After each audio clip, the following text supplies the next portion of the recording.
Hello, I am Dylan Graves. I will be joined by John Sutton, and this is the WrestleRecap NXT Recap.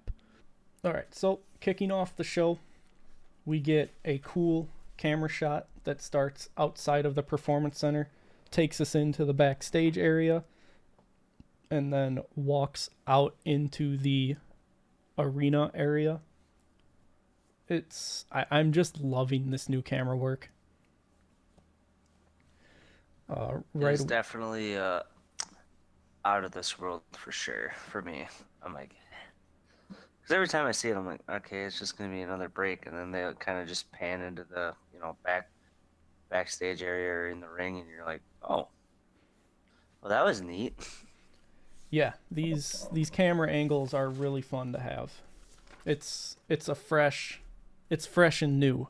Kicking off the show, we get Roxanne Perez, who comes down to the ring, being her new heel self.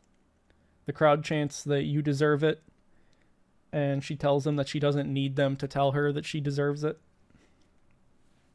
And then she says that she's going to hold on to this NXT Women's title until she drops it to move to Monday Night Raw or SmackDown in the draft. So that is essentially her calling her shot that not only is she getting drafted, which, I mean, I would expect her to get drafted, but it's also saying that there's no chance that anybody's going to dethrone her. She's going to go out on her own terms. Yep. Lyra Valkyria interrupts her. Valkyria's arm is in a sling from the match at Stand and Deliver. Valkyria says that she wants her rematch right now, which is kind of funny with her arm in a sling. But then her friend / stalker, Tatum Paxley, shows up in the crowd, jumps the barricade, and essentially just attacks her. Therefore, obviously, we're not getting a rematch right now. Roxanne just laughs in the ring and goes to leave, but then Natalya shows up, as I believe that seed was planted on Raw, and we missed that part. But Somehow.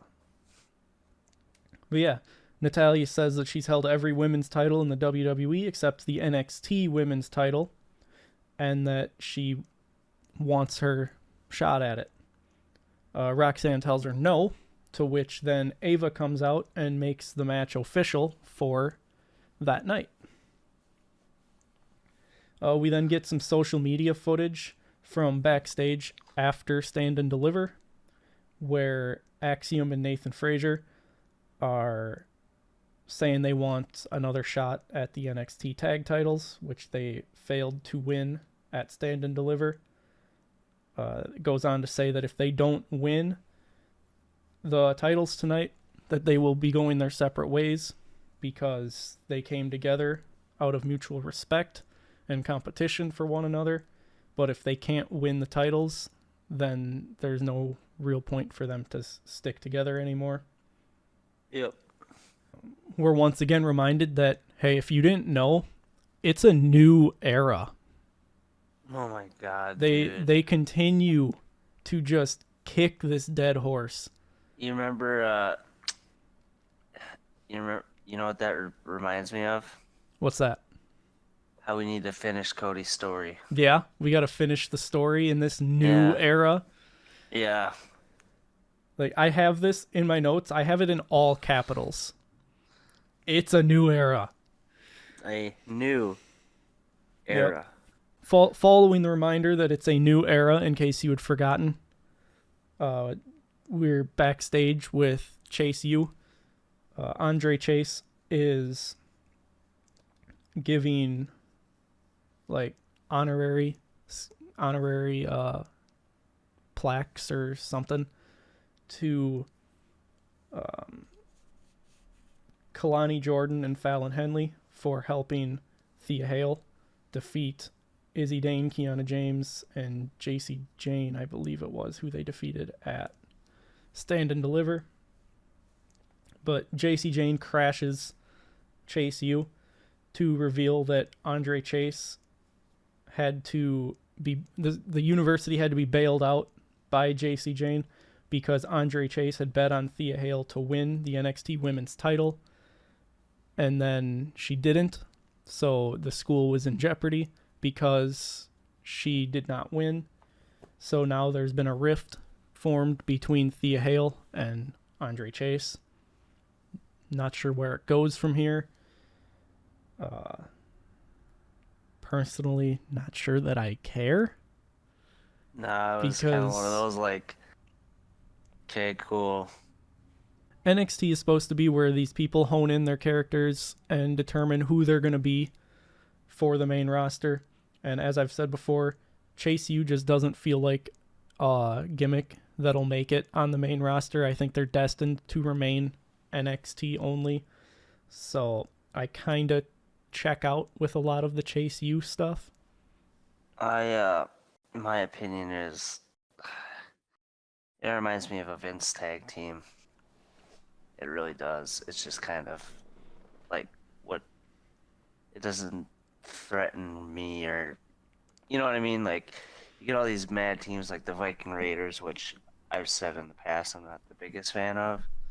But even that team, I'm like, okay, that's a good team. You know, the name's mean, they look mean in the ring. Chase U's just like, huh? I mean, it's literally a university gimmick. Yeah. Their gimmick is college. And it kind of runs into the Alpha Academy. Well, not so much. Not so much that. The main premise for Chase U is it was seemingly created based around Thea Hale. So this is like they're putting her through university kind of thing. It's an interesting idea, but if her character is gonna make it to the main roster, she's gonna have they're gonna have to get away from just Chase U as a whole. Yeah, it's not a good gimmick in my eyes. It works for NXT, but if they don't have Chase U essentially be a long-term faction where if their students don't quote-unquote graduate to then have a different gimmick on the main roster where they'll then have to basically start over, it's not something that's made for success. Yeah. But so we'll have to see where that goes. Probably to ending that it just sees it fall apart, which we might be on that track already. Yeah. Following the Chase U segment, we get the women's tag match of Izzy Dane and Kiana James taking on Fallon Henley and Kalani Jordan. Izzy and Kiana attack early while Fallon Henley and Kalani Jordan are still making their entrance, allowing them to take control and dominate. And it's essentially it's mostly all offense from Izzy and Kiana James. Fallon Henley and Kalani Jordan don't get a whole lot of offense, and they pretty much just get beat down and stomped. Squash! Pretty much. Before the break, it's announced that Javon Evans is going to be taking on Scripps. So when we come back from break, we have the No Quarter Catch crew backstage minus Drew Gulak, who has seemingly been removed from television because of allegations against him made by Ronda Rousey from a time backstage where he allegedly grabbed at her pants strings. He has gone on to deny these allegations and say that he was trying to shake her hand and that it was an honest mistake. But Charlie Dempsey is backstage with them, obviously. He's in the NQCC. He is the Heritage Cup champion right now. I guess they're all Heritage Cup champions based on the catch clause. But Charlie Dempsey was talking about Bloodsport and shows off the black eye that he got at Bloodsport. Bloodsport is an event that happens during WrestleMania weekend where they have a ring with just the ring posts, no ropes, and it's submission or TKO victories only. Charlie Dempsey was not the only person from WWE to perform there. Shayna Baszler also did. And there were a few WWE stars in attendance for the show. I'm curious to see how this goes. Maybe we'll end up with Raw After Dark again. Or Raw Underground. Right? Raw Underground. Well, it's, backstage. Right. But the family confronts them, and seems like we're gonna get a match later in the night, which we do. But we're then taken back to the ring, where Javon Evans and Scripps have their match. The crowd chants Young OG, which is the nickname for Javon Evans. Booker T is annoying on commentary. I'm pretty sure I have this in my notes in multiple places. Yep. Javon Evans gets the win. I believe it was his debut match in NXT. Like official on the main portion of NXT, not just NXT Level Up. And this man can fly. Yeah, Javon Evans, it was his first match. This man can fly. It's incredible. He is, I think, as long as he hones in more of his ability, that he'll be a good mid-carder. I feel like he's too small to make it past the mid-card, but who knows? Remember, it's no longer Vince McMahon's company. That's true. It's no longer the land of giants. It's a new era. It's a new era. But following the match, we end up backstage again with Ridge Holland, and they're asking him about what happened at Stand and Deliver, where he attacked Joe Gacy. Joe Gacy appears from behind a curtain that's backstage. Like, he just pulls the curtain apart and sticks his head through, kind of thing. Because his character, pretty much, his character is just unhinged. And Gacy mocks Ridge for being on the pre-show panel, saying how he understands that it's probably hard to go from being on SmackDown and Raw to being relegated to a pre-show panel. We then see Cruz del Toro and Joaquin Wilde of the LWO, and they tell Ridge that they're not buying his apology tour. Ridge gets upset and goes to leave. As he goes out the door, Cruz goes to try and stop him to talk more, and the door smashes Cruz's hand as he's leaving.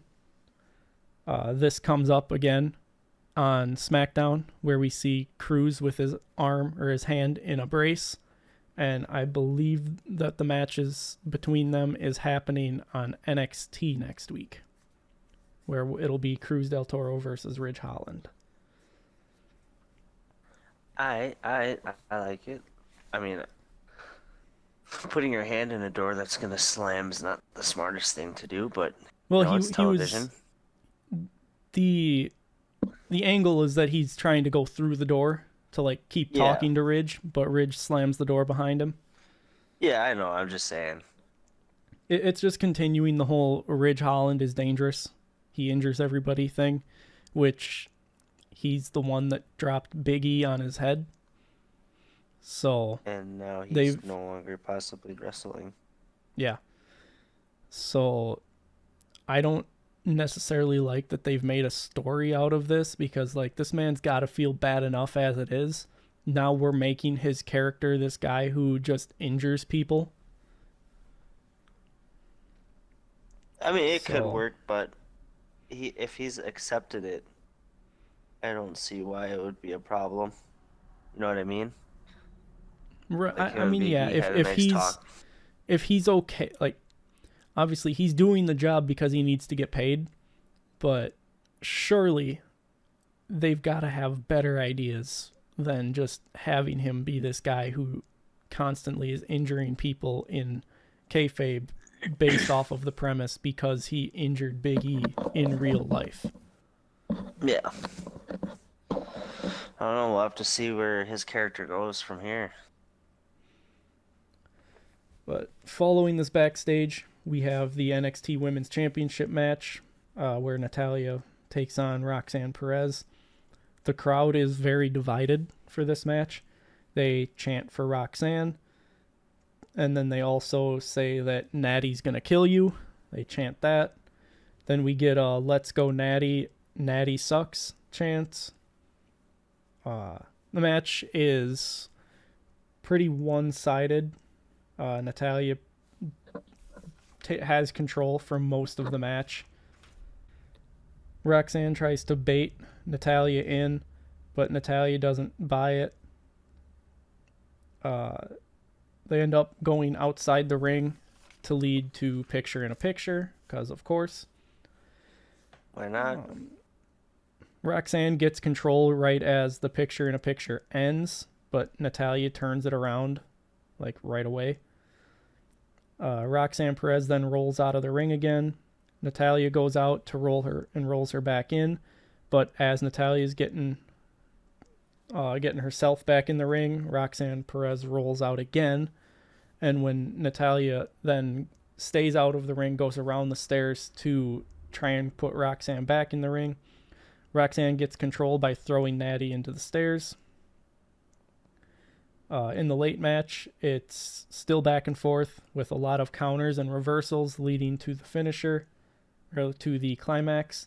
Natalya locks in the sharpshooter after a few failed attempts, but Roxanne gets to the bottom rope. And then they end up out of the ring, and when Natalya goes to get back in the ring after throwing Roxanne Perez in, the ref is checking with Roxanne Perez, and Lola Vice comes out and kicks Natty while she's getting back in the ring, which then leads to Roxanne hitting Pop Rocks for the win.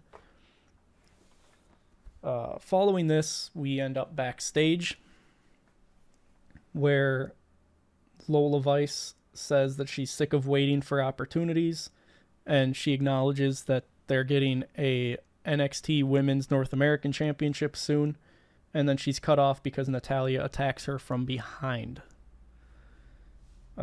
It was a decent match. I don't know necessarily why we're having Natalya work in NXT, other than maybe to promote the draft a little bit, try and get some draw power down in NXT. I know NXT is going to be moving to the CW coming up, but I don't know. I feel like there's other people that could be facing Roxanne Perez, unless this is planting the seed for a main roster feud. It could be. I guess the other possible story is how Natty says she hasn't,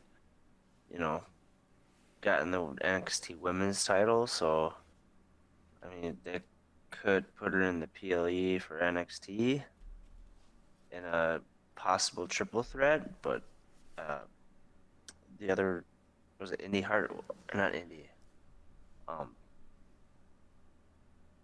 Lola Vice. What's her name again? Lola Vice. I don't know why I was thinking Indy Hartwell. She attacks Natalya, and then says the NXT North American title is gonna be, for women, is gonna be a thing. So why attack Natalya if you're not even gonna go for the title that Natalya is fighting for? Well, it's not just that she wants the NXT North American title. She just wants a championship. And to have someone essentially jump the line where Natalya just comes down and says, yeah, I'm taking this match right now, kind of thing, that's that would get under my skin too. Yeah. I guess I understand that now. So now that we talked about it a little bit, instead of me thinking by myself, which always gets me in trouble. But I'm guessing this is going to lead to, like, it could potentially lead to a match between Natalya, Lola Vice, and Roxanne Perez at Spring Break-In for the title. And if Roxanne Perez does in fact drop the title there, I hope that it's to Lola Vice and not Natalya, because then we can have Roxanne Perez feud with Natalya on the main roster instead of having Natalya relegated to NXT.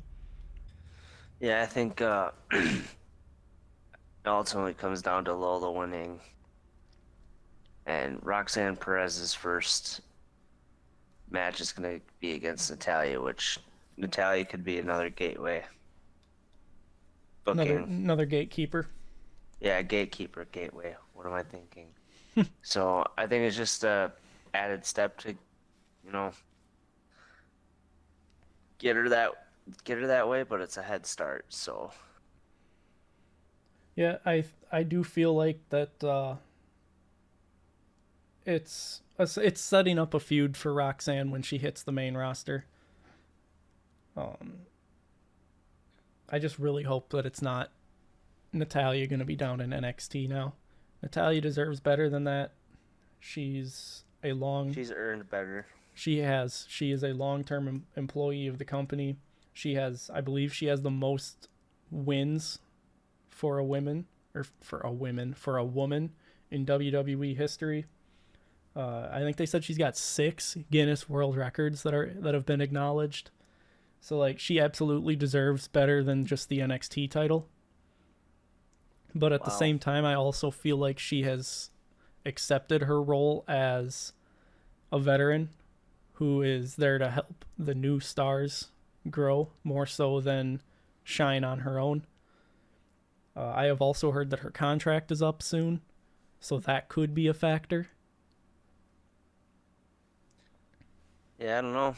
There's a lot of outside factors that are gonna come into what happens next with her in general. If they just send her down to NXT for a last wish, like she wants to go fight some of the younger talent and she's done, or she's resigning and who knows what kind of contract she gets. Yeah, it's hard to say.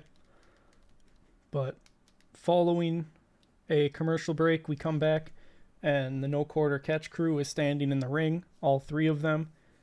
And then Damon Kemp and Miles Bourne step forward to show that they're the 2 that will be in the match. And then the family comes out because it's all about the family. All about the family. We get Stax and Luca Crucifino along with Adriana Rizzo. Tony D is on vacation after failing to win the NXT Championship from the Mad Dragon, Ilya Dragunov, at Stand and Deliver. It's a fairly back and forth match in the early on. I once again have that Booker seriously annoys me on commentary. The NQ... What's that? I said, yeah, I can hear him still in my head. Yeah, it's a lot of needless grunting, so to speak. Like it's actual words, but he just says them at random times. Oh yeah, baby. Like Or the like amount of times, yeah, the amount of times that we just get unnecessary noise out of Booker during commentary it's annoying. I used to like Booker on commentary. I don't know if it's because now that I'm older, I find him annoying. Or I don't know if he's changed. I'd have to go back and watch some of the older stuff from him on commentary on SmackDown, talking about his Fave 5. The match is back and forth early on. The NQCC takes control for a while before a hot tag from Stax to Luca. Charlie Dempsey is a difference maker through a good portion of the match between pulling people out of the way and distracting the ref. But then some miscommunication leads to a shatter machine done by the family to get the win. Oh yeah! Oh yeah, baby. But I don't know if the family's going to like just immediately bounce back from Tony D not winning the title. With Ilya gonna be coming to the main roster, I really thought that they were gonna have Tony D take the title at Stand and Deliver. Obviously later in the night we determine who will be facing Ilya in 2 weeks. But before we get to all that, we get a flashback to Stand and Deliver, where Ava announced the NXT Women's North American Championship. And following that, Obafemi comes out. He praises Dijak and Briggs Josh Briggs, from their Stand and Deliver match. He says that he's going to be champ for a long time and that he is inevitable before Ivar interrupts. And we get a slapping meat chant. Slapping meat. Ivar says that he can beat Oba. As Oba's leaving, Obafemi then attacks Ivar with like a headbutt. But Ivar strikes back, and then Ivar stands tall over Obafemi holding the title. And I believe this is the first time that Obafemi has been on the receiving end of something like this. Normally, Obafemi has always stood tall. Yep. We're then taken backstage where we have the Meta-4 talking about how they were the hosts of Stand and Deliver. And Oro Mensah is upset because at Stand and Deliver, Obafemi basically knocked him over with a door and blew him off. So Mensah says that he wants to be the one to dethrone Obafemi from the title. Dijak shows up and asks them about praises them for their work as the hosts, talking about because they were down in Dijak's lair at one point. Obviously, this then turns a little sideways because they were in Dijak's lair. So he warns them, tells them that everybody gets one warning and this is their last. So I did not write down all the matches that got announced at the end of the show for next week, but I'm pretty sure that Dijak versus Noam Dar is set for next week now, off the back of this. I believe so, yes. Following that, we get Jada Parker versus Brinley Reese. But Jada Parker takes control early and just dominates the entire match. Squash! Yes, sir. Following that match, we then are taken back to the women's locker room, which is always an unhinged area. Ariana Grace is talking to Sol Ruca, talking about how they're close enough, and Ariana Grace thinks that she's going to be the first NXT Women's North American Champion. Sol Ruca tells Ariana Grace that she thinks she deserves the title, or should be the champion. Ariana Grace then kind of like appalledly slides away, like down the bench from Sol Ruca before pretending to get a phone call that she has to take. Then Lola Vice comes in and just starts ranting back and forth to literally nobody. Like, she just keeps looking one way, then the other, then one way, then the other. And eventually Sol Ruca talks to her, or like says some stuff to her, and Lola Vice goes off on Sol Ruca before storming out. Then it's time for the main event match of the night. The NXT titles are once again on the line as Nathan Frazier and Axiom take on the Wolf Dogs. Woo, woo, woo.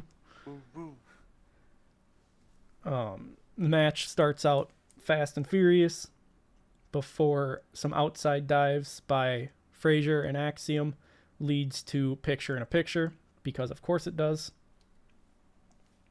Braun Breaker hits Axiom with the big slam, but Axiom kicks out to Braun's astonishment. Then, while Axiom is down, they hit Nathan Frazier with a Steiner Special, but Axiom breaks up the pin at 2. Braun Breaker... Yes. 2. Braun Breaker almost spears Baron Corbin again, but he gets stopped in time, and while he's busy asking Corbin if he's okay, he gets kicked from behind by Axiom, and then Axiom and Frazier take advantage and end up getting the win. So, new NXT Tag Team Champions, Axiom and Nathan Frazier. I definitely question the choice to not have them win at Stand and Deliver and instead have them just win the next night or the next NXT episode. They wanted something unique, I think, for NXT. I mean, Stand Deliver, yeah, it's a good one, but the night after, the week after WrestleMania is full of surprises, and I think that's one of those surprise things that you see. I mean, the outcome was pretty much set in stone once they said that Axiom and Frazier would, kind of go their own ways if they didn't win. And I think they're a really good tag team. So having them stay together is definitely a good decision making on NXT's part. For sure. I think I think the tag titles or the tag win title, I think the tag championship win was well deserved. I mean, that wasn't the only surprise that we got, because immediately after they won, Final Testament showed up. Akam and Razor came out of the crowd, while Karrion Kross and Scarlett came from the entranceway. Also, Paul Ellering came from the crowd, I believe. At least that's the way it appeared. And they attacked. He teleported there. Pretty much. They attacked Axiom and Nathan Frazier before laying them out and standing over them with the tag championships. So my question is, are they sending Final Testament down to NXT after their match at WrestleMania, or is it just an appearance?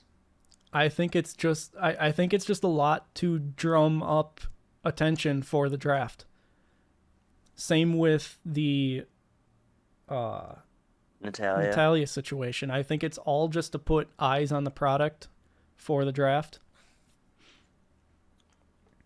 Yeah. But following that match, it's announced that Josh Briggs has 2 cracked ribs from the triple threat match at Stand and Deliver. Not sure if that's a legitimate injury or if that's going to be a kayfabe ordeal. We'll find out moving forward. But then it's time for kind of the closer of the show. Trick Williams comes out to celebrate defeating Carmelo Hayes at the main event of Stand and Deliver. Trick Williams praises Carmelo Hayes. He says that there wouldn't be a Trick Williams without a Carmelo Hayes. And I have down here that the new era must be the era of having the winners come out and talk about how good the losers are. This is like the 4th time between the 2 shows that the big winner has came out and just talked about how good the loser actually is. But Trick goes on to call his shot for the NXT title, saying that he will be the one to dethrone the Mad Dragon. He calls for Ilya to come out, who comes out and proceeds to tell him no, that he will not get a title shot. But then he ends up saying that he'll agree to a title shot in 2 weeks at NXT Spring Break-In, on the grounds that if Trick loses, he has to leave NXT. So this one feels postmarked that Trick Williams is going to dethrone Ilya Dragunov in 2 weeks, because then that frees Dragunov up for the draft just in time. And following this, to close the show, as Ilya Dragunov is leaving the ring, Carmelo Hayes comes in from behind and attacks Trick Williams, throwing him or sending him into Ilya Dragunov, who is like halfway between the ropes. Dragunov and Trick Williams both end up on the ground. At first, I was thinking this is going to set up a rift where Dragunov thinks that Trick Williams attacked him. But then Dragunov clearly should have been able to see Carmelo Hayes attacking Trick Williams as well. So I hope that we don't just have Ilya act like he didn't see nothing and that he doesn't know what happens outside of just the things that he sees with his own eyes. He's got the situational awareness of the movie High School Musical. Yeah. Part of this new era is that we have competitors finally living outside of just what they see. We have people seeing stuff on the monitors and working with that. They know, they see things on social media that happen and know that all of a sudden. So it's like they exist. They're not just a character that only exists in that moment. And on that show. Right. But then Carmelo Hayes, as the show's ending, tells Trick Williams that he isn't going to make it to spring break in because Carmelo Hayes is going to take him out next week in a steel cage. So sounds like we're getting a steel cage match between Carmelo Hayes and Trick Williams next week. After everyone thought that story was over at Stand and Deliver. Oh, I absolutely thought that story was over. I figured like this was going to be it. Trick Williams is going to go on to do whatever, and Carmelo Hayes is just going to end up on the main roster. But apparently not. Yeah, that was confusing to me when I saw that. I was like, so we're not done with this story? So is this going to influence the outcome of the title fight? But maybe this is where the story ends. Doubtful, but if it means that Trick Williams is going to get the title and Carmelo Hayes and Trick Williams are going to have a title fight, I guess whatever. I feel like that would be the most likely next step, is that Trick wins the title and Carmelo Hayes would be his first challenger. But I don't know. We'll have to wait and see what happens next week. That concludes this week's NXT recap. I've been Dylan Graives. He's been John Sutton. If you want more, we've got a Raw recap already out. A SmackDown recap will be coming soon. I got the news from this past week, and we also recapped all that happened with WrestleMania 40. If you want to support WrestleRecap, you can like, share, and subscribe. You can also comment down below. Tell us how bad we're doing. Tell us how good we're doing. Say whatever you want, as long as it's appropriate. But until next time, goodbye.